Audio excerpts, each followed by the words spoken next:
Hey, it's Michael Sapersky here, and what you're about to listen to is a past interview that I think you'll enjoy.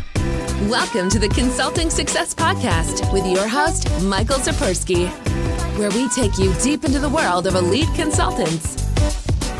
Jacob is the principal and co-founder of Chess Media Group, a management consulting and strategic advisory firm focusing on the future of work and collaboration. Jacob works with organizations looking to understand how changes in technology and behavior are impacting the way we work. Jacob, welcome. Thank you for having me. Well, let's start off by having you tell us a bit more about the work you're actually doing, because to some people, the kind of intro that I just provided, they may still not have a clear picture as to what it is that you really do. So is there a project that you're currently working on that really excites you, and maybe that you could kind of share, what specifically you're doing in that project? Sure. So there are a couple. My time is split up into a couple areas. So as you mentioned, Chess Media Group is the consulting company that I run. And for Chess Media Group, we basically work with organizations that are looking to kind of, build more collaborative organizations and adapt to the future of work. And what I mean by that is, we have new technologies that are entering organizations, companies like Jive and Yammer and Chatter, and, there are dozens and dozens of those out there. We have millennials that are going to become the majority workforce by 2020. We have employees that are starting to work from home, employees that are starting to work from random hours on mobile devices. So we have this really big shift that's happening, within organizations that is largely being fueled by what's happening in our personal lives. I mean, we look at social media tools that we use and how easy we can connect with people and share and do all that sort of stuff, anywhere, anytime, and on any device. And organizations are starting to adapt to that. So we work with organizations on the strategic components of helping them understand what the future of work is going to look like and what they need to do to adapt. And as far as projects go, we have a couple exciting projects that we're working on. I don't know if I'm allowed to mention the company names. One project we're doing is for one of the world's largest grocery retailer chains. Okay. They're looking to, engage their employees and help them to open up and share and collaborate more effectively. So we're doing some strategic work for them. We're doing work for a very well-known financial industry client that's also pretty exciting. And financial industries, they're usually very conservative organizations. So to be able to go into this type of conservative organization and help them, change their thinking as far as what the future of work looks like is pretty exciting. So we have a lot of interesting things happening. Jacob, let me ask you about that though for a minute. So you're talking about going into organizations, kind of opening them up, helping them to change their thinking about how people are communicating at the workforce.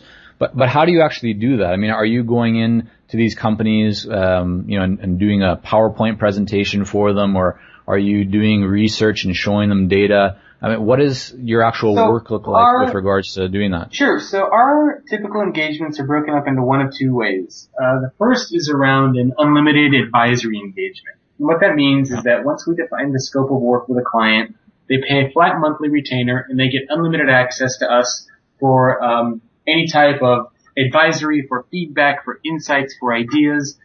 So that basically means that they can pick up the phone and talk to us anytime. They can request that we spend time with them on site whenever they want. And we're there as subject matter experts to help them figure out what they should be doing. So they might call us up and say, "Hey Jacob, we just had a meeting with our executive team. These were some of the issues that came up. We're not really sure what to do about it. Do you have any advice for us?" And I'll spend time with them on the phone, kind of, helping them think through that. Or they'll say, "Hey Jacob, can you come out on site next week? We have a strategy workshop and we'd like your input on the direction that we're going in." And so I'd go on site with them and, give them my perspective and advice on what they're doing.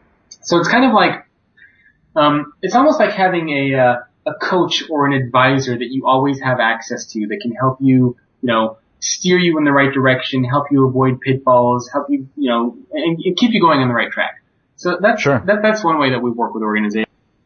The second way is around specific consulting projects. So we might have a client call us up and say, "Hey, can you develop a strategy for us?" steps. And a strategy could be, a document followed by a presentation that we present to them on site.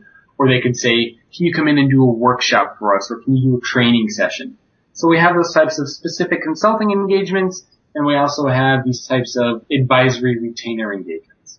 And Jacob, do you find that typically when you're working with clients that you start off doing a project, a consulting project for them, and then after that, then it leads into establishing and setting up that retainer for them? Or do you have some clients that just right off the bat just go into retainer mode? Yeah, we have a lot of clients that go off right off the bat into retainer mode because that's the greatest value for them. I mean, when you think of what a agency like a McKinsey or somebody else would charge, or what it costs even to do an on-site workshop. I mean, a lot of companies are charging $10,000, $15,000, $20,000 to spend a day with you on site.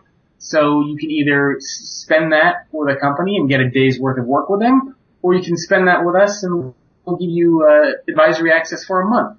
So the value that we deliver is very, very high. And so a lot of organizations tend to jump right into the advisory. Some start on the consulting side. Some even do both at the same time. So we have a mix.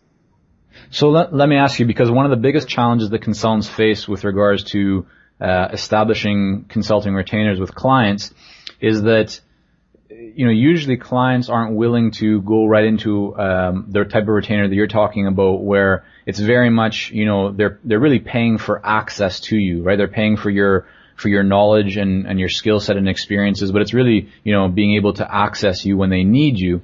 And I'm wondering, how did you get around, or how do you approach, selling that option to clients, where when you're looking at new clients, they, how are they familiar with you? How are they comfortable enough to sign up with you right off the bat just to pay you for access and not necessarily for a specific, deliverable or project right out of the gate, which most consultants seem to establish first with clients before getting into a consulting retainer type of situation? Sure. Well, we have, very much an ongoing relationship with a lot of the people that work with us before they even start working with us. So we have companies that will say something like, hey, we've been reading your newsletter for months, or we've been reading your articles on Forbes, or we read your book, or we read your blog. We really like the ideas that you have, and we're stuck in this situation and we'd love your help.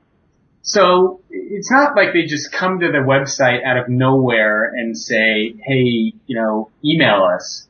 It's always, they've heard of us, they've read stuff that we've done, they've followed us for a while. So they have this kind of ongoing relationship with us. So there is that level of trust. Right. And so they're much more comfortable in doing these things. And, having a best-selling book for a major publisher, doesn't hurt either, right? I'm sure you've found that helpful in your marketing efforts, and we can definitely talk more about that. Yeah, and part of, as I was starting to say earlier, part of the thing that I do in addition to the consulting, I also have the book. So I do a lot of speaking engagements at conferences and events, and I also do a lot of writing, for Forbes, for my blog, etc. I mean, the primary thing that I do is the consulting, but the writing and speaking at conferences and events helps kind of, fuel some of the other things on the consulting side. Right. So would you say that it's accurate to say that when you're working with clients in a retainer type structure, that usually those clients are approaching you because they know about you, they've, some sort of relationship, whether it's reading your book or your blog, or an article, as you mentioned, as opposed to you going out and kind of hunting new clients and then pitching them the consulting retainer right off the bat? That's how it always is. I can't think of a single time where we have approached a company out of the blue for anything. I mean, just today, for example, I got an email from a very large global technology company saying, hey, we've been reading your newsletter for several months, and we're interested in exploring ways for you to come, to help us. So pretty much everything that we do, I would never reach out to an organization out of the blue and say, hey, these are services that we offer. Do you want to talk? It's all inbound. So it's through social channels. We have a very big active network through social channels. We create resources and white papers and webinars, speaking at conferences and events, people that read the book, that read the blog. And then they'll email us and say, hey, we love to explore a way for us to work together. We see that you guys are experts in this field. It's something that we need help with. Let's talk. Right. All right. Let's go back a little bit. Because before you were an author and a consultant and a speaker, you worked at a startup. And you shared with me earlier that something that your CEO, kind of made you do or did, really was the reason or one of the reasons that kind of made you go out on your own, where you said this was kind of enough. Can you tell us about that? Sure. So, I graduated college. I went to UC Santa Cruz. I double majored in business management, economics, and psychology. I graduated with honors. And one of my first jobs out of college was in LA at a company called, I'm thinking if I should mention the company name. That's my debate here. Whatever you're comfortable with. It was a while ago, so sure. It was a company called Passenger, or Think Passenger. And, since then, this was a while ago. None of the same people still work there. But basically what happened, I worked at this company for a while, and basically I was promised, I would be traveling, I would be doing biz dev things, I'd be doing all these fascinating projects. And really what happened is I got stuck in front of a PowerPoint screen making presentations for people and just doing kind of boring grunt work. And the thing that kind of pushed me over the edge is when I was asked to go get coffee for one of the executives. And at that point I was like, you know what? This is garbage. I worked way too hard for 4 years to be able to, to have to go get coffee for somebody. And so at that point I realized that working for other people really just wasn't for me. And so I decided to go off on my own. I mean, I worked for maybe one or two other people since. I had another startup that I did once I moved to San Francisco, which failed miserably.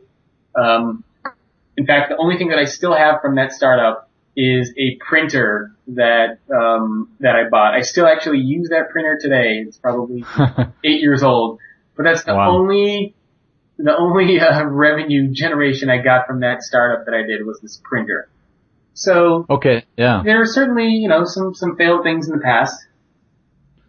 Well, I'm happy that you shared that, because oftentimes, people read, especially in online publications and print publications, all the different magazines around business and success and entrepreneurship. They typically only talk about, the successes and not enough about, all the challenges that go into things. So I'm happy that you share with everyone listening that, that you also kind of had your share of failure and a failed startup. But obviously, I think both of us would agree that, it sounds also like you don't look at it like a failure. It was a lesson that you learned and ultimately helped you to get to where you are today. Yeah, of course. Looking back, there are things that I could say that I guess failed at or didn't do the way I wanted to get done, but who's to say I'd be where I am now if one of those things didn't happen, right? So it's, if it weren't for that failed startup, if it weren't for the CEO asking me to go get coffee, where would I be? I have no clue. So, I'm happy where I am now, and I think everything that has happened in the past has in some way, led me to where I am now. So I can't really complain. So let me ask, so you went out on your own, and you told me that you got your first client on Craigslist. Yep. How did that happen? Well, it was through, I was doing search engine optimization work at the time, as I mentioned, and basically, what I started doing is I started looking on Craigslist for people that were interested in search engine optimization work, and I started responding to those Craigslist ads saying, hey, can I do SEO work for you, or maybe some social media advice for you? And it's actually funny because one of the first companies that I started doing work for was recently acquired by Oracle. Is a massive company now. And they were one of my first clients many, many years ago. So they put up an ad on Craigslist? Yeah, I think they put up an ad on Craigslist, or maybe I met them at an event or something like that, but it was one of the first clients that I've done. But a majority of them were, through Craigslist. They were people that were going on Craigslist saying, we need help with SEO, this is what we're looking for, and I would look at them and I'd say, hey, I do SEO consulting, how can I help you? And that's how I started getting my very first clients. So after those first few clients that you got from Craigslist, how did you start building up your business so that you would be able to get more clients? Well, I started a blog, many years ago, which, now is the futureworkplace.com. It actually was a new site, 2 days ago, so it's come a long way. I started a blog. I started going to a lot of events. I started speaking at conferences. I started writing guest articles and guest blogs for other people. I started just being everywhere. I was a single guy at the time living in the Bay Area. So I spent all of my time just meeting people and building a network and just, no secret really. I just meeting as many people as I can and doing grunt work. And it helped. It paid off. Being able to contribute to major publications is always great because, when you want to work with a client or prospect, you can say, this is where I was featured. These are some people that I've worked with. So it's a little bit of everything. If you look at everything that you've accomplished to this point today, and you look back at everything that you did to get here with regards to marketing and so on, of kind of business development and growing your business, are there one or two things that stand out as, oh yeah, that was probably one of the best things that I did, and I should have done that earlier? Or if a consultant came up to you and said, Jacob, I'm just starting my business. I have a good specialization. I'm doing good work for my clients, but I really need to get out there more and I want to get more clients. What would you say to them? While we work with a lot of seasoned and experienced consultants here at Consulting Success, I'm often contacted by new early stage consultants. Invariably, the question I'm asked is, what are the steps I should take to become a successful consultant and grow my consulting business to my first 6 figures per year? Well, I'm excited to announce that we've opened the doors for our Momentum program. This is our most popular program for early stage consultants, and it has helped almost 1,000 consultants to start, run, and grow successful consulting businesses. It gives you the step-by-step plan to help you with your messaging, your fees, and pricing strategies, how to win more proposals, how to go to market more effectively, developing a marketing system to generate leads consistently, and so much more. And right now, until September the 19th, you can sign up for Momentum and get 50% off the regular price by going to consultingsuccess.com/audio. That's consultingsuccess.com/audio, AUDIO. Only 100 spots are available to join Momentum and get 50% off. This deal is only available until September the 19th or until all 100 spots are gone. We won't be opening up new spots in this program for several months, so don't wait. Go to consultingsuccess.com/audio. That's consultingsuccess.com/audio, AUDIO.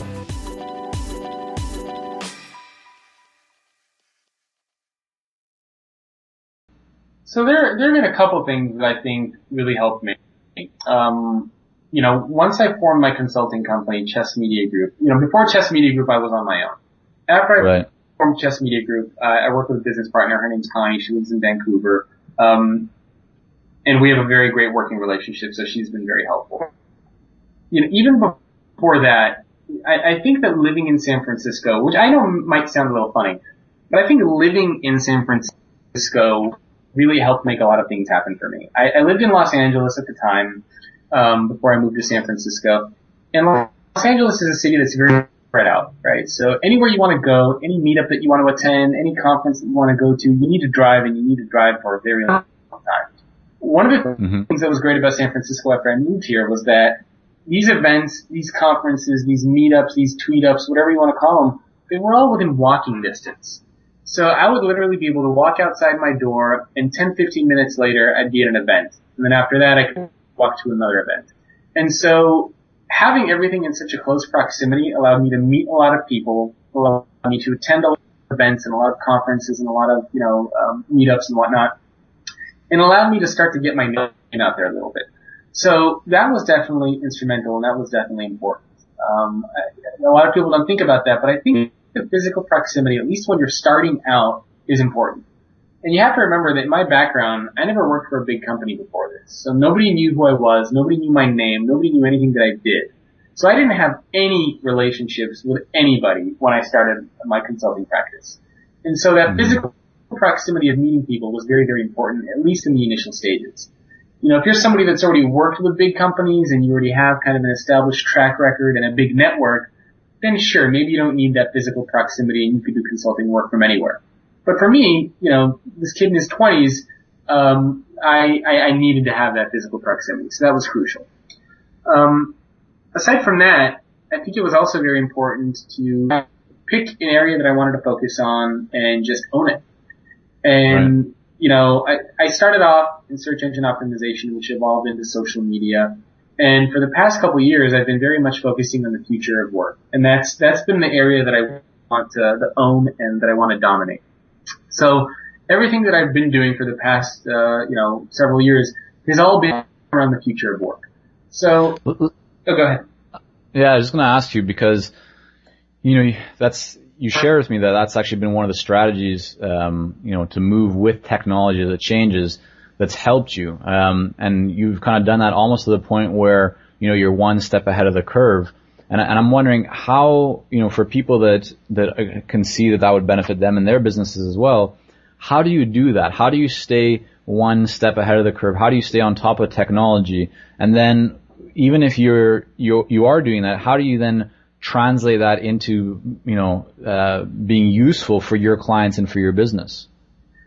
So as far as staying ahead of the technology, you need to have a pulse as to what's happening in your industry. That means doing a lot of reading. That means doing events. That means following relevant conversations. It means a little bit of everything. You need to have a pulse of what's happening in the industry. So for me, for example, for the future of work, I know what's happening with a lot of the big enterprise collaboration vendors out there, right? I don't know every single thing that's happening with every single company, but chances are, if you mention a vendor, I know who they are, I know what their product looks like, and I can probably mention some of the pros and cons and maybe, some things that are happening. I also frequently meet with vendors, to get updates as far as what's going on with the technology industry. But, right. A big part of that is you need to have an opinion, right? You can't be scared to share your opinion. Part of what I do, as far as writing goes, is to share my ideas and to share my opinions. Are they always right? Maybe not, but they're my ideas and they're my opinions. And oftentimes they can help shape, what might be happening. So, being able to have that, not being scared of what other people are gonna, say about you or how they might critique you or how they might, come after you is something that is important. Because not everybody's always going to agree with you all the time and you need to be okay with that. And so, sharing my opinion and my ideas, and writing about it publicly for everyone to see has been fantastic, and being consistent with it. Do you think that when you're writing and, and speaking, that when you share a strong opinion, it might be even somewhat, polarizing in that it's, that it might offend some people or that, people won't agree with you. Do you think that's actually more effective than just trying to write so that you please everyone? Yeah, and keep in mind, I'm not exactly, I'm not writing about politics or anything that's sensitive. I'm writing about as far as where the future of work is going. So, right. Of course there aren't going to be people that agree with everything that I say. And there have been people in the past that have been very vocal and very public about that. But that's fine. Mm-hmm. You gotta learn to get over it. And just, focus on the things that you believe in and the things that you are passionate about and, ignore the people that are always going to be trying to bring you down. Right. You talked about that, you're blogging, you're writing for Forbes, you're speaking.